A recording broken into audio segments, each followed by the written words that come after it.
Hello and welcome to Wait, for real? A true crime and paranormal podcast. I'm Grace. And I'm Katie. I was like, is she Katie? Am I? I don't know.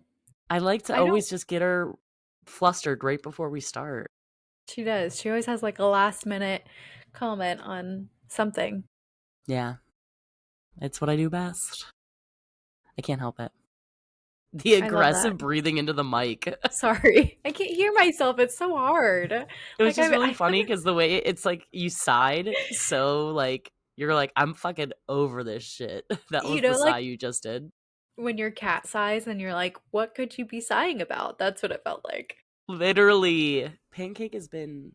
I'm trying. Oh no, he's right underneath me. I'm trying not to draw attention to him because he's been Dot on one com. today. Well, there's a Yikes. lizard against the window right now, and he is clocked in. He's He ready. is ready. He's I love watching that for it. him. I don't think he's ever gonna figure out that it's not in here, but teach their own. Where's Archie? He's fucking shit up on the floor right now. He is fucking it up. Guys, wait, I have to tell you. Obviously, Yes. if you're watching us, you can see one, Grace got her hair done, looks amazing. Thank Perfect for fall. you. We love I'm a to see sleepy it. bitch. And as we were before we hit record, and by we I mean Grace, before Grace hit record, she was like, I'm using my phone as a ring light. And I was like, oh, genius, let me do that. And so, anyways, now I know why my qualities looked like shit this whole time. It's because it's been too dark in here.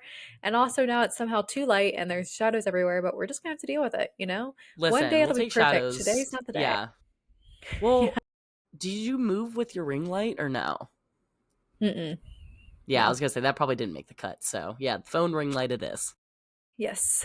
And I used to sit like in front of my window with natural light, but it's nighttime right now as we're recording. Yeah. Our recording schedule has been out of whack, and that's mostly my It's been fault, guys. booked. It's been my fault too. We're just, maybe we should just reevaluate the day we record, Yeah, right? Is Pancake choosing violence behind you? He's just everything in my life is violence today. What a mood. It's 2025 for you. He's so still, but he scares himself so easily that I'm afraid to even move because if I move my leg right now, he might poop himself cuz he gets so scared he just has to let it go. I think, yeah. You know what? Hell yeah, buddy. Hell He's yeah. yeah. So anyways. Okay, sorry guys, that's my cat's life and here we are. hmm we love What it. what did we cover last week? What did I cover? What did I do? The Dorothy James Scott. Ooh, Dorothy No? Jane Scott. Yeah. Yeah, Jane. Sorry. Dorothy Jane Scott. Yeah. And so this week, it's your turn. That's right. This case is gonna rile Grace all up. I just know it. My blood pressure just came down. No, I'm kidding. I You're haven't like, checked I'm that. already Yeah. You're like, that's none of my business, actually. It isn't. It's between my doctor and the machine. Yeah, that's right. I agree. I love when they tell me the numbers and I'm like, cool. That's great. I Thank was you like, so oh, much. it's one. I always just go, am I good? Yeah. I'm like, are we near normal? Yeah. How we I, ranking here? a lot of people know what that means, so I think that's why they do it, but I'm always like, you don't have to tell me. I don't care. Listen, yeah, I don't want to know, actually. Just give me like a thumbs up. Like, I also am such a hypochondriac because, literally yesterday, well, the past week and a half, 2 weeks, I've been sick, and it's just I can't get rid of the sinus issues I'm having, and Hmm. going to the doctor is such an adult move, and Yeah. sometimes I can't do it, but I've been having this really bad migraine sinus pressure. Of course, I look it up because I'm other than allergies, what could it be? Yeah. Well, I've decided I'm dying of the plague, Mm. bubonic, and also potentially polio because now that's coming back at this Okay. point. So Both are actually. I'm going downhill real quick. So sorry guys. God forbid it's just the sniffles. I have to go full send into death. I don't know Yes, why. I get it. So, anyways, that's I me. hope that it's not the plague or polio. It would really fuck up my life, It would be a bummer. Yeah.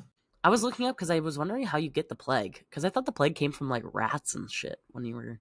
It was rats were carriers like back in the day. Yeah, now it's fleas. Hmm.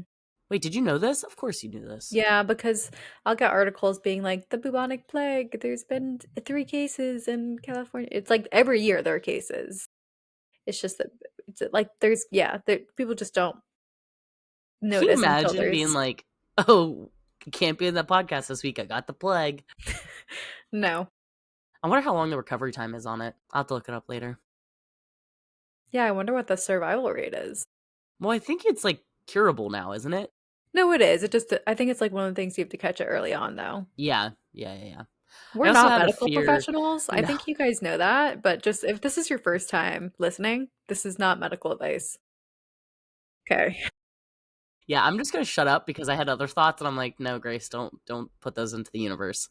So, okay, let's Or get on in. the internet. Yeah. So, what are you telling me about today? Okay, we're talking about the Keddie murders, Keddie cabin murders, and I am looking down. If you're watching us, it's because I wrote my notes this time.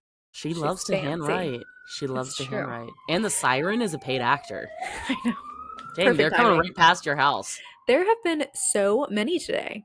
Like most of the time, I don't hear any, and I've heard at least 5 I today, hope which is crazy. everyone's okay. I hope so Damn. too. How's the weather? Is it nice? Yeah, it's cold. Well, cold to me. It's like Florida winter. That's how I keep describing it to everybody. Jealous. Okay, Yeah, anyway, it's sorry. been very Focus, Grace. nice. Okay. Focus. Okay. So we are in 1980 at the beginning of this. Okay. And 36-year-old Glenna Sharp, who goes by Sue, has just moved from Quincy to Keddie, which is in California. And I swear to God, if my cat is on top of the cabinets right now. For those of you Why? that don't know, because he can't get down by himself. I mean, who's gonna learn today? He's gonna learn. All right. Okay. Sorry about that, guys. If you see a flying cat in this side of the frame, do not fret. He will be okay. Okay. I don't know why. He's doing this to me. Okay, so back to Sue. Sue has moved from Quincy to Keddie, which is in California, with her 5 children. And that includes John, 15, Sheila, 14, Tina, 12, Ricky, 10, and Greg, 5. I'm not gonna remember any of those. That's okay. I will continue to repeat the age when I talk about each one Okay. individually moving forward.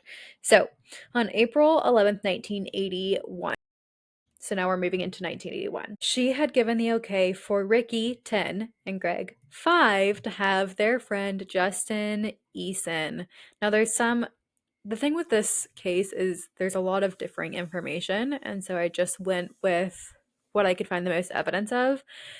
So some people refer to him as Justin Eason and others refer to him as Justin Smart. The point is, go ahead. I was just gonna say it's crazy because Ricky and Greg are my brother's names. Sorry, continue. That is wild. So regardless, Justin is not of the Sharp family. That's the point. Okay.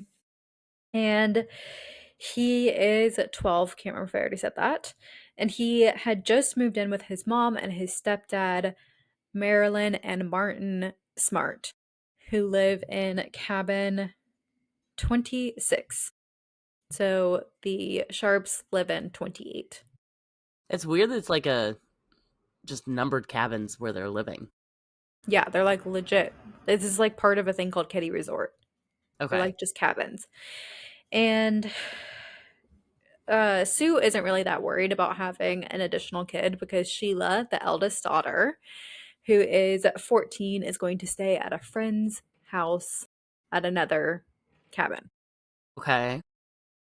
And then we have John, who's the oldest of them all. He is 15 and he's the oldest boy as well. So John is having his friend Dana is the name, Dana, but it's a boy. So John and Dana are going to go to Quincy and then they're going to come back and they are going to hang out in John's room, which is located in the basement of the cabin. And Tina, who is 12, is at a neighbor's house watching TV, and then but she comes back around 10 p.m. that night, April 11th, 1981. 12 years old? That's so late. Well, I don't I know. don't know anything about kids I or think kids go to bed bedtimes. at like 7 p.m. I have no idea how this works. Well, she's 12, so I feel like, you know what? We're gonna let it go. We're Now not there's medical time for us to be professionals. like, We're no. not parents. April 12th, 1981. This is the next morning. Again, there's some variation on the time. Some say 7:45, some say 8:30, so sometime in between that. Sorry if you can hear my cat meowing in the No, background. is he trying to get down? Yeah. All right, we're gonna have to pause so you can get him, right?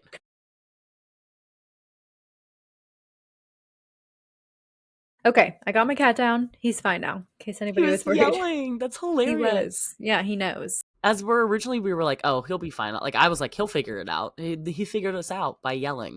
Yeah, that's what he does. I knew it was only a matter of time. What a savage. I know. Honestly, I sort of respect it. But I know. anyways, I'm like, all right. And then I knocked everything over. It's just a whole ordeal. But we're going back to April 12th, 1981. yes. It's the next morning. Sheila's coming home sometime between 7:30 and 8:30. We'll give it an hour window. Okay. And as soon as she opens the door, she is very aware that something is wrong. She sees her brother John, who is bound and laying on his back on the floor, and he has blood around his face and his neck. Wait, how old is Sheila? Sheila is 14. Okay. And next to him is a boy, later identified as Dana, bound and lying face down, and it appears that him and John are tied together at the feet. What? She then sees a yellow blanket that appears to cover another body, and at this point, she runs out of the house and she goes to a neighbor's house to call 911. I mean, Well, smart kid. call police. It wasn't 911 back then. But once police arrive, they find two kitchen knives, one that had been used with such force that it was bent. Oh my god. And they also find a hammer, a pellet gun, and a pellet in the living room. Okay. Now, the victims are 15-year-old John Sharp, 17-year-old Dana Wingate, and 36-year-old Sue Sharp. Each victim had been bound with several feet of medical tape, as well as appliance wires that had been taken from the appliances in the house. Our cats are straight up choosing chaos today, I guys. mean, mine's fine. I mean, he remembered that he can't Go through the jump through window. windows. Yeah, we love that. So, anyways, sorry, Okay, continue. that's okay. So she was the one that was under the blanket, I'm gonna assume. Yeah. Okay. Okay, so they're also bound with extension cords. So medical tape, appliance wires, and extension cords. Sue's body was found under the yellow blanket, and they had removed her underwear and stuffed it in her mouth along with a ball of tape, and that was secured in her mouth with an extension cord and wiring, and her hands and feet were tied with that same cord. The fuck. Yes. Both Sue and John had been beaten with a claw hammer and stabbed multiple times across their bodies and throat. And Dana Wingate had also been beaten, but with a different hammer and strangled to death. Okay. Now, what about everybody else that's supposed to be in the house? Yeah. So, Ricky and Greg Sharp and Justin Eason/Smart are unharmed upstairs. The case is originally handled by the Plumas County Sheriff's Office, and a lot goes wrong, as it does in the 80s, Yeah. including that they don't secure the scene and they ignore Justin when he tries to tell them that 12-year-old Tina is missing. They ignore him? Yeah, so it takes many, many hours before people figure out that she's like MIA. What the fuck? Now, going back to the scene, there's obviously a lot of blood in the scene all over the living room floor. They also find blood droplets in Tina's bed, and they find a bloody footprint in the yard, as well as knife marks across the walls. There's not a very linear way to do this, so I'm just going to go from Well, I want to know kind of, how everyone else was okay. we'll Sorry, get into it. I It's know. okay. I'm just speculating already. Okay, so let's go into the investigation, who the police talked to, and then we'll go from there. So the first is a woman and her boyfriend who are staying in a cabin next to the Sharps are waken up around 1:30 a.m. by what they describe as muffled screams. It's enough screaming for them to get up, look around, try to Yeah. find the source. When they don't find the source, they just go back to bed. Which, fair. Yeah, especially in the 80s too, and not to mention You're also in a cabin. That makes it 100 times creepier. Well, also, like, think of all the animals that make. I mean, I do think when in doubt, call the police. Yeah, Okay. but But have you ever heard a fox scream? I mean, it's like the raccoons at one time. Yes. Yes. Never forget. So the Plymouth County Sheriff questioned everyone in the area, and this includes Marilyn and Martin Smart, Justin's mom and stepdad. Yes. According to Martin Smart, on the night of the murders, a friend by the name of Severin John Bobede was staying with them on a temporary basis, and Martin had met him only a few weeks prior at the Veterans Hospital where they're both receiving treatment Okay. for PTSD, which Martin, this is due to his time in Vietnam. Okay. And according to Martin, on April 11th, him, Marilyn, and Bo go to the Backdoor Bar, which is the local bar, and it's also where he is a chef. Okay. On the way over to the bar, they stop at Sue's to see if she wants to go with them. She says no thanks, so they all carry on to the bar. When Okay. they get to the bar, Martin is quite loud about complaining that the music is too loud, and he's saying this to the manager. Okay. They go back to their cabin where Marilyn watches TV and she falls asleep. But Martin is not done. He calls the bar back, talks to the manager, complains again further about the music, That's and where then he works? yes, and then him and Bo go back for more drinks. Okay. This information is enough for the sheriff's office to call the DOJ, or the Department of Justice, which is located in Sacramento. They send two DOJ investigators from their major crimes unit, Harry Bradley and P.A. Krim. Okay. They conduct further interviews with Marilyn, Martin, and Bo. And during the interviews, Marilyn tells them that her and Martin separated the day after the murders because he is short tempered and violent. Damn. And uh, they do their interviews and they decide that they're not involved in the murders. But Marilyn will later say, not at that same time, but at a later date, she will admit that she saw Martin burning something in a barrel in the backyard The fuck? the next morning Okay. after the murders. Now, we're going to step away from them and we're going to talk about Justin for a little bit. So, Okay. his story starts to change. But as we go through this, I want to remind everybody that this is a 12-year-old. Yeah. Okay. So, at first, he says that he and the other boys are asleep. They don't hear anything. Later, he describes a dream that he had in which he is on a boat and he saw John Sharp and Dana. They're fighting with a man with long dark hair, a mustache, and glasses who is carrying a hammer. The man throws John overboard, and then Dana, who he said was quite drunk. He then described a body covered with a sheet at the bow of the boat. He looked under the sheet and saw that it was Sue, who had a knife in her chest. He tried to help her by patching the wound with a rag, which he ended up throwing into the water. Now, Sue Sharp had been cut in the chest, and So, go ahead. sorry, I because have there's a thoughts. whole there's a whole other section about what he says. So Okay. this is what gets me because one, you already know how I feel about polygraphs, but then you're gonna polygraph a child. Also, a 12-year-old, like, did he see the crime scene? Like, when they were leaving the house, do you know? So he saw the murders, which is what we're gonna get into. But I don't think you need to polygraph him. He's 12. Well, Don't no, like I agree with that. But I'm saying, like, his dream, it would be a lot more convincing if it wasn't, like, if he had not seen the scene.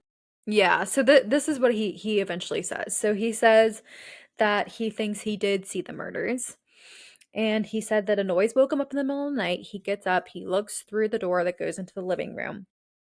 He saw Sue Sharp laying on the sofa and that two men were standing in the middle of the room. He describes them, one with black hair and dark glasses, and one with brown hair, wearing army boots. And John Sharp and Dana come into the room and begin arguing with the other two men. A fight breaks out, and Dana tries to escape through the kitchen, but the man with brown hair hits him with a hammer. John is also being attacked by the man with black hair, and Sue tries to help. At Mm-hmm. this point, Justin hides behind the door because he is scared, but Yeah. he says that he saw the men tying up Dana and John, and he also claimed that he saw Tina come into the living room holding a blanket, asking what was going on. They grabbed her and took her out back as she tried to call for help. And he said the man with the black hair took out a pocket knife and cut Sue in the chest. Justin worked with sketch artists to get a composite of both men. Okay. Now, like I said, this is not linear, but they talked to a former neighbor on June 4th, 1981. Investigators Bradley and Krim interview a man who lived in another cabin but moved away 2 weeks prior to the murder, and he said that 3 weeks prior to the murder, he heard Sue Sharp arguing with a man for 30 minutes, screaming obscenities at each other, back and forth. But nobody Okay. knows who it was. Okay. In a shocking Uno reverse situation that we, to what we normally see, the sheriff's office accuses the DOJ of sloppy police work after details of the interviews that they had with Marilyn, Martin, and Bo come to light. So Wow. during Krim and Bradley's initial investigation, Bo tells them that he worked with the Chicago PD for 18 years until he retired after being shot in the line of duty. They didn't check it. It's easy to fact check. He also, like, his age wouldn't even line up for him to be working for 18 years for the Chicago PD. Yeah. Uh, he also lied about how long he was in Keddie by adding 2 weeks to that time frame. He says that Marilyn is his niece, which was just an outright lie. The fuck? He claimed that Marilyn was awake when he and Martin came home after their second trip to the bar, which contradicts what Marilyn said. And then Bo said that he had never met Sue, despite all three of them stopping by before they went to the bar. Similar errors are found in Martin's interview. In one, he said his stepson Justin may have seen something, adding, quote, without me detecting it. Martin talked to them about the hammers that had been used, mentioning that he had recently lost his own. There were no follow-up interviews. What the fuck? So after that, Martin Smart moved to Klamath and Bo moved to Chicago, where he scams several police officers, gets caught, but dies before he goes to prison. Scams police officers? That's all I know. I don't know much more detail. Jeez. Okay. Now, fast forward to 1984, so 3 years later. The cranium part of the skull is found about 100 miles away from Keddie. Variation on that too. First I saw 30, then I saw more people say 100. How do you spell Keddie? Keddie. Okay. I was just wondering in my head. Several months later, an anonymous so they find the piece of the skull. Nothing happens. Several months later, an anonymous caller told the Butte County Sheriff's Office that the skull belonged to Tina Sharp. Another search of the area led to the discovery of the jawbone as well as several other bones. Testing confirmed that the remains are that of Tina Sharp, Oh and my Butte god. County gave the original and backup copies of the call to local law enforcement. Did you hear that? No. He's back up there. Guys, he's gonna I have didn't to hear wait. it. He's gonna have Yeah. to wait. Okay, well, so they give the backup copies, the original copy and the backup copies of the call to the local law enforcement, and both copies have since disappeared. I'm so angry. I'm almost done. I'm so angry. Oh, can't turn the page. I have so many thoughts. One moment. Okay. I'm trying not to say anything because I'm like, I know that I'm going to say something and like, we're Then not I'm there gonna have, yet. yeah. Yeah. Okay. So in 2000, Martin Smart dies. Okay.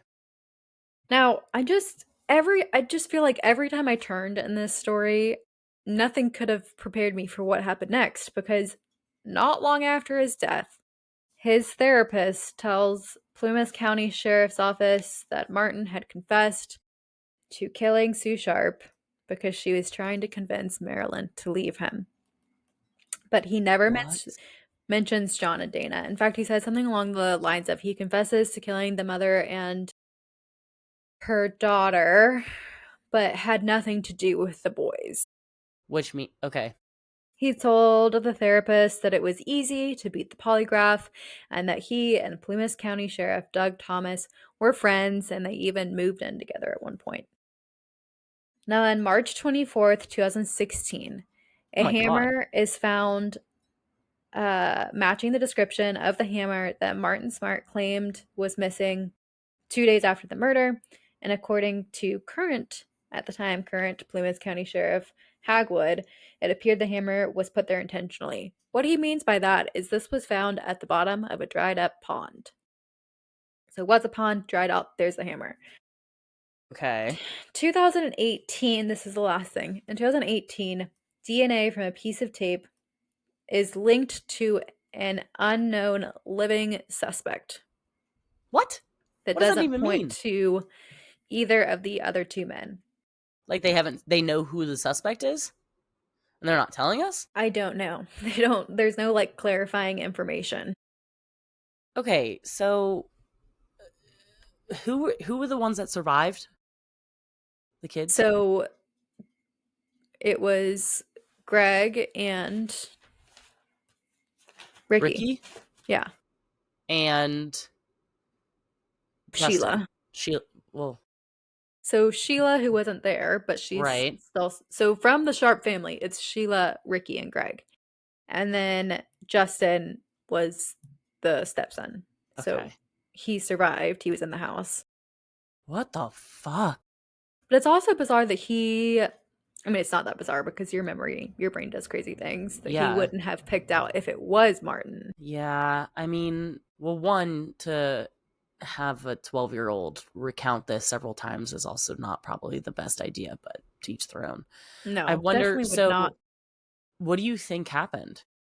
The most popular theory is that Sue and Martin were having an affair, and yeah, and that she was trying to convince Marilyn to like leave him, but I don't know what evidence there is that they were having an affair. But I mean, I think Do you think that, what was Martin? Bo? Do you think Bo was involved?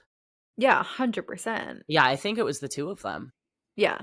So I think that I don't know what the motive is because there's nothing to go off of here. And also, why would you tie them up so aggressively? I don't know. Like, that makes no sense to me. I don't And know. also, why Tina wasn't, like, even, Right. So was she the real target? You know what? yeah.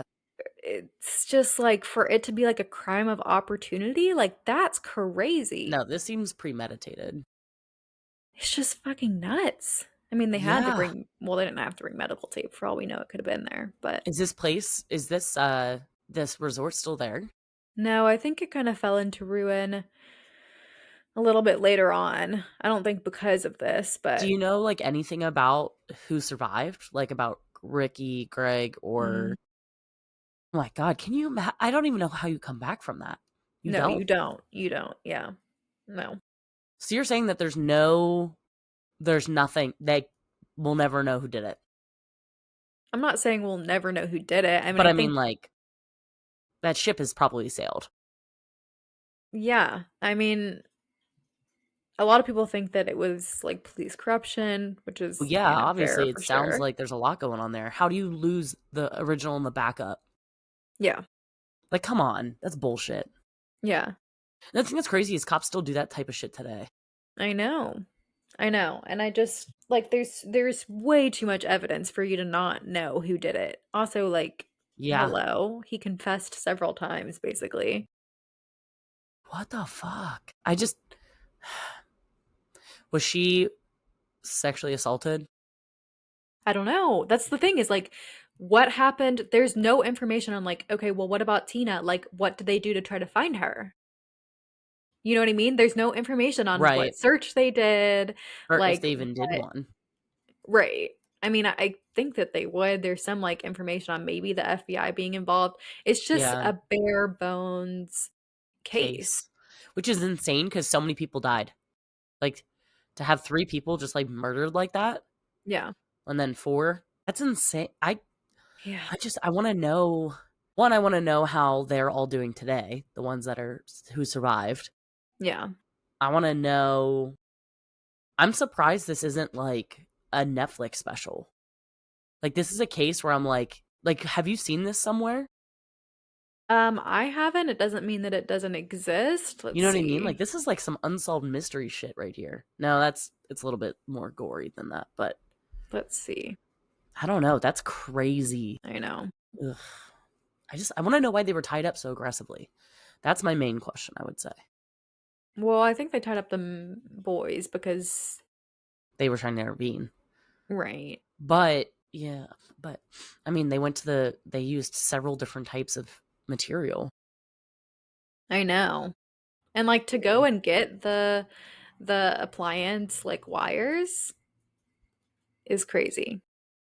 You know what I mean? Like I wonder if it, oh wait, because we probably don't know the information, but I wonder if like maybe the person involved was also like a handyman or something and had like appliance wires in like a tool belt, like in a tool kit.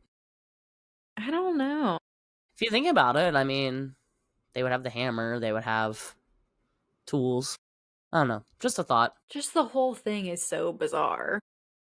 Yeah, it's sad. It's so sad. Are you looking up if it's been on anything?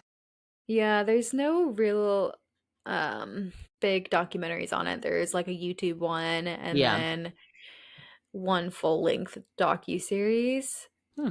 Okay. Um Now the case itself is thought to have inspired the movie The Strangers, which we've talked about before.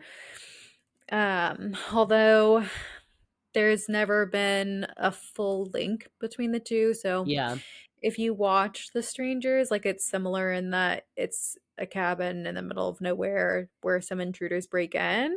I hate it. Yeah. And like that's the one you'll recognize this quote because I've told you before that there's like it's notably like a relatively quiet film and then at one point she says, "Why are you doing this?" and the intruder replies, "Because you're home." Yep. Yeah. Fucking hate that. But there's no indication that this was a robbery. You know what I mean? Like this Yeah. is This seems like they knew their target. They knew. right. Yeah, I hate everything about this. Yeah, it's very frustrating because it is something that could have been solved, I think. We gotta like switch it up and stop doing things that are unsolved because it's just making us angry at the We're in our world. unsolved era though. I know, but I need us to solve one. Okay. Yeah, we'll get I right on mean, that. listen, I got like $20 to my name. We can use $20 towards the cause. Super. Super. I love that. We'd love to see Just it. us, $20 against the world. That's right. We'll solve it. Don't worry, guys. Yeah, that's like when I was bartending the other night. I made like $20, if Yeah. that. And when I went to take it home, like the cash, I was like, oh, you know what I'm gonna do with this? I'm gonna travel. I'm gonna I'm go gonna see try- places. I'm I'm gonna gonna go see the travel. world. I just Yeah, hell yeah. and by the time I got home, it was already spent. Like I had literally like ordered Taco Bell. Like, Yeah. what am I? $20 done. Why am I the way that I am? You know what I mean? It's like one of those things. Like, Wait, also unsolved. yeah, so true. My life is unsolved. What the fuck is this storyline? God damn. He's me. You're good. Just burping it up over here. I haven't heard Archie in a minute. He's still up there. He Oh just yeah, hasn't cried. Yeah, I'm like, I can hear he's him getting there. like, Don't worry. yeah. I Now have that I a said it, cat he's biting gonna my meow. ankles, so Super. We're doing yeah, great over we're here. doing so good, guys. Love this. Yeah, if you made it this far in this chaotic episode, thank you so much for listening. Mhm. If you want to share it with a friend or subscribe to our channel, please do so. We are on Spotify, basically everywhere you get your podcasts, and we're also on YouTube. So our YouTube is at Wait for Real Pod. And that's if you're watching us right now. Hello, check out my hair. If you're not watching us, go watch our YouTube video so you can see my Please. hair and the Yes. chaos that is our lives. Couple other things. If you want to leave us a review, we love those. That's on Hmm. Apple Podcasts or some stars on Spotify. And a couple other things. If you want to reach out to us and tell us your stories or you have heard of this case and you have thoughts on it, you can do that a couple different ways. One is going to be our email, which is at waitforrealpod@gmail.com. Our social Hmm. media handle, which is at waitforrealpod, or you could try to find our personal accounts, which somebody hacked mine, so they figured it out. Shit, that's not Motherfuckers. what we meant, you guys. Come Yeah, on. seriously, fucking assholes. And if you want to support us in any way, hey, if it's towards the cause of us solving a crime, please support us by following the link in our show notes that says buy us a cup of coffee. Mm-hmm. Oh, and there's also an option for you to send us a text in our show notes. Will the Yes, text come through? Who knows? Will we it will. respond to you? No, No, because we can't. we can't. We're not being mean, okay? Yeah, so I think that's everything, right? Okay, cool. Well, then we will leave it as we always do. Go to therapy. And don't forget to leave the lights on.